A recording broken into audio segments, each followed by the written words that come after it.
আসসালামু আলাইকুম ভিউয়ার্স। আমি কাল রাতে যে আচারগুলো বানিয়েছিলাম সেগুলি আমি এখন বিশেষভাবে সংরক্ষণ করে রাখছি। তাই আপনাদের সাথে এটা শেয়ার করতেছি যে কীভাবে সংরক্ষণ করে রাখবো, এটা দেখাবো আপনাদেরকে। আপনারা ওইভাবে সংরক্ষণ করে রাখবেন। এই যে কাল রাতে আমি করেছিলাম কাঁচা আমের হাতে মাখানো মজার আচার, মানে এটা যে হাতে বানানো যে আচারটা আমি করছিলাম সেটাই যে এখন আপনাদেরকে দেখালাম যে এইভাবে আমি জারের মধ্যে, সেটা তো কালকেও দেখাচ্ছি, এটা আমি সংরক্ষণ করে রাখছি। তো এটা এক নাম্বার, এটা চলে গেল।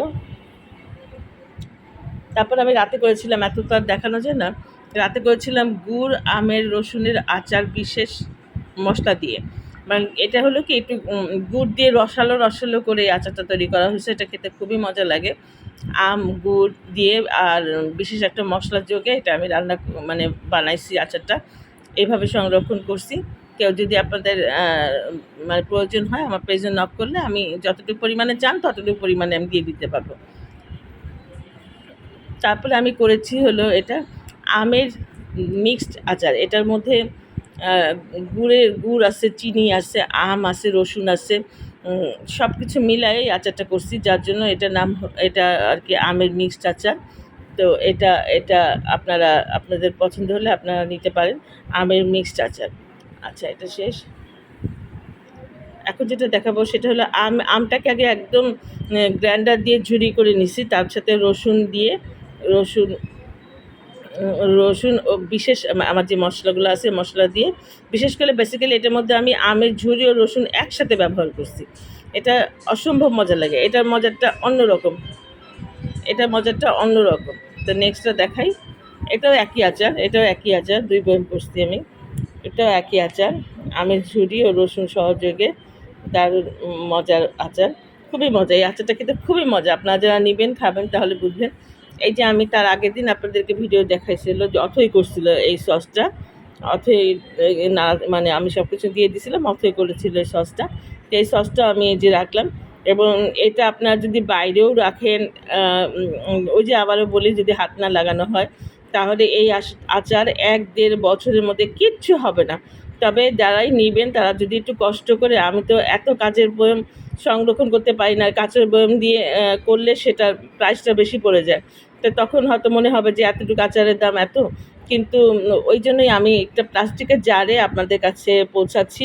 কিন্তু যখন আপনারা কিনবেন, আপনারা নেবেন, তখন অবশ্যই এই আচারটাকে কাচের বয়মে ট্রান্সফার করে 2 দিন রোদে দিয়ে তারপর রেখে খাবেন। ইনশাআল্লাহ ফ্রিজেও রাখতে হবে না, কোনো কিছুতে রাখতে হবে না। সসটা ফ্রিজে রেখে দিন। এটা আপনারা যেহেতু অনেক দিন ধরে হয়তো কেউ নেবেন, নিয়ে রোজার সময় ইউজ করবেন, খাবেন। তবে এটা একেবারে 100% হাইজিনিক। এটা যে আপনাদের আমাদের বাসার সব বাচ্চারাই বিশেষ করে বাইরের ফুড খেতে খুব পছন্দ করে। তো ওইটার যে সসগুলো দেখলো তো দেখলেই কেমন জানি ঘৃণা লাগে। তো এই সসটা দিয়ে খাওয়াবেন ইনশাআল্লাহ। আমি আমার বিশ্বাস যে আপনারা দ্বিতীয়বার আবার আমার কাছ থেকে যাবেন। আমি নিজের হাতে একদম যত্ন সহকারে এই সসটা তৈরি করেছি। আচ্ছা, তারপরে এই যে এইটাই টমেটো সসটা, এটা আবার আমি ছোটো বয়মে নিছি। কেউ যদি ছোটো বয়মে নিতে চায় তাহলে ছোটো বয়মে নিতে পারবে। এই যে এটা আমি ছোটো বয়মের মধ্যে সংরক্ষণ করেছি। তো ধন্যবাদ সবাইকে আমার এই ভিডিও দেখার জন্য, এবং সবচেয়ে বড় কথা আপনারা একটু লাইক কমেন্ট শেয়ার করে দিবেন, যাতে আমার অথয়ের এই পেজটা সবার নজরে পড়ে, এবং সবাই যেন অথের এই যে আপনারা সবাই জানেন যে আমার মেয়েটা একটা বিশেষ চাহিদা সম্পন্ন কিশোরী, তবুও তাকে যে আমি এর মধ্যে ইনভলভ করতে পারছি, একটু করে তাকে আমি ইনভলভ করছি, একটা কাজের মধ্যে রাখতে যাচ্ছি, এবং তার ভোকেশনালেও তাকে নানান ধরনের রান্না শেখাচ্ছে।